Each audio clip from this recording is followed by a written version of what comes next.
Senador, além das sugestões de indiciamento que a Brasília trouxe contra o senhor e seus irmãos, também há 11 crimes apontados para o presidente Jair Bolsonaro. Claro que a CPI ela faz essa sugestão de indiciamento que depende, em grande parte, da continuidade dessas investigações da Procuradoria-Geral da República.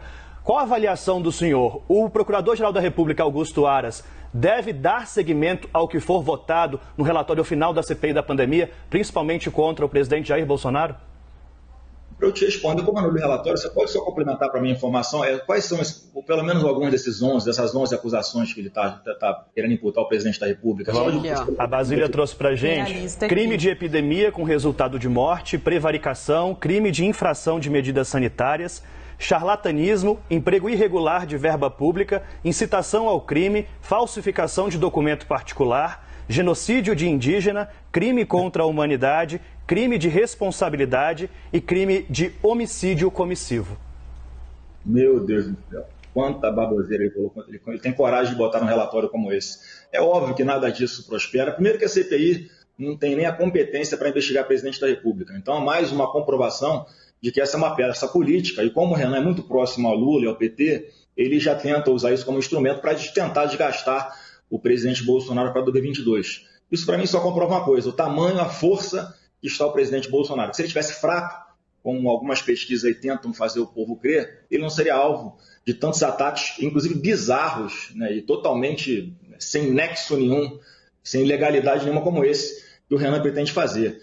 Olha, como é que ele tem coragem de falar que o presidente está participando de alguma forma de assassinatos indígenas, né, se foi o governo federal quem já conseguiu vacinar mais de 70% dos índios? Inclusive, só o Exército Brasileiro, nas Forças Armadas, melhor dizendo, é que conseguiram levar a vacina até os locais mais distantes, isolados do nosso país, lá na Amazônia, por exemplo. Ninguém tratou tão bem o indígena como o presidente Bolsonaro nessa pandemia. Uma pessoa que garantiu o auxílio emergencial, onde foram gastos mais de 300 bilhões de reais, atingindo aproximadamente 70 milhões de brasileiros, para evitar que houvesse um colapso na nossa economia, para evitar que houvesse fome, saques a supermercados. Isso é prevaricar. É inacreditável a coragem absurda, a covardia, melhor dizendo, que o senador Renan Calheiros tem de colocar coisas como essa no seu relatório. Um governo que já conseguiu distribuir mais de 310 milhões de doses a todos os estados. Senador, o próprio presidente não toma a vacina, diz na ONU que tem um discurso pró-vacina, mas ele mesmo disse essa semana em entrevista que não vai tomar a vacina. Como não há uma... Não só para dar uma coisa também, deixa eu concluir o raciocínio, não corto no meio não. Claro, pode continuar, senador. Eu acabo não conseguindo completar, mas eu prometo que você é mais breve nas respostas. Então, como eu estava dizendo, como é que pode um presidente que distribuiu mais de 310 milhões de doses de vacinas a todos os estados, e já tem mais de aproximadamente 65% da população adulta completamente vacinada? Isso é ser genocida. Todo mundo que está me assistindo agora que tomou vacina, agradeça ao presidente Bolsonaro. Agradeça a ele. Todas as vacinas, sem exceção, que foram compradas e aplicadas no Brasil, foram viabilizadas pelo governo Bolsonaro. Aí discute se ele tinha que ter sido mais ágil ou menos ágil. O fato é o seguinte: a primeira dose no mundo que foi aplicada foi no dia 8 de dezembro na Inglaterra. No dia 17 de janeiro, a primeira pessoa já estava sendo vacinada aqui no Brasil, imediatamente após a Anvisa conceder o uso emergencial da vacina que foi a Coronavac, a primeira a ser aplicada.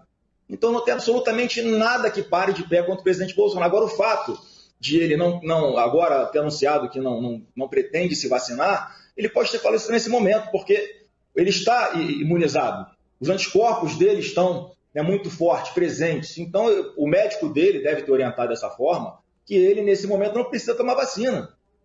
Eu, por exemplo, tomei a minha segunda dose ontem. Já tive Covid, tomei a primeira dose, esperei passar o tempo correto, tomei a segunda dose ontem aqui em Brasília.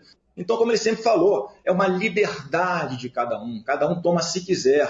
Ele está optando por, nesse momento, não tomar. Eu sou filho, optei por tomar a vacina. A esposa dele, a primeira-dama Michele, optou por tomar a vacina.